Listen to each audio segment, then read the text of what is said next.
Q4 is upon us. Is Amazon going to lock down FBA, make it so you can't ship stuff in? Is your IPI score high enough? Do you have enough storage? These are questions you're going to want to know the answers to. Let's dive in. My name is Stephen Pope. I'm the founder of My Amazon Guy. Right now, I'm smack dab at a 529 on my IPI score. In the past 3 years, we've seen Amazon use excuses to limit what you can ship into Amazon FBA. These are the top influencing factors right here with excess inventory, sell-through, stranded, and in-stock inventory. The number one issue is typically towards the top, the excess or the sell-through. If you don't have enough sell-through, you have too much stock at Amazon, they're going to have a problem with that.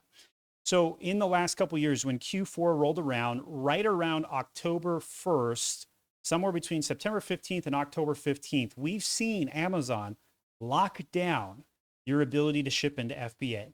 So my best advice to you is create those shipments now. Get those shipments into Amazon before Q4 starts. Overstock it a little bit for your Q4 rush and avoid violating rule number 1 on Amazon, which is never go out of stock. And rule 2 is like rule number 1. Never, seriously, never go out of stock. Those are the 2 rules you need to make sure you never violate on Amazon. And it becomes a little difficult when Amazon is banning you from sending in shipments. This is exactly what happened the last couple of years. And they limited you on storage. They keep coming out. They change the rules every single time. And the IPI score, which was a pretty good update, I have to admit, I really liked that one. And then they started changing how your FBA capacity limits were happening. This change went into effect March 1st. They do have some FBA capacity limits help files where they talk you through that and tell you the number of cubic feet you've got to work with. Now my back button's not working. There we go. And in here, you can always go through and figure out where you have excess inventory. If you're not above a 450 right now, you're in trouble. You've got to get that number up higher. If you're paying more than 1% in FBA fees, you're also in trouble. That means you probably have some challenges, overstock or otherwise. So you can see my metrics here. I've got a 1.0 sell-through. It needs to be closer to a 2.0. I do have certain SKUs that are seasonal that I'm shipping in advance. I try and balance my portfolio so I don't have everything straight up, too much seasonality to deal with issues with that. But this is what you're going to need to do. A, you're going to need to ship in sooner. B, you're going to need to ship in more before they start locking down FBA shipments. You don't want to face that wrath of going out of stock. Here's my capacity monitor. It looks like I'll move my video out a little bit out of the way here. And in here, we've got 32% of my storage use. Now, if you're sitting on that, don't sleep easy, because I'm telling you, all of a sudden, sometime right as Q4 is starting, this number is going to go to like 80% or 90% with no change on any of your history, no change on any of your ability. It just simply shrinks down. They run out of space at Amazon. Everybody's shipping those toys in for the good Q4 Christmas rush.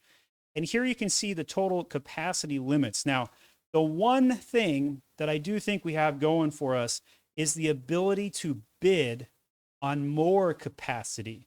And you're going to want to do this if you're at capacity because you don't want to run out of capacity. Your storage issues are going to become abundant.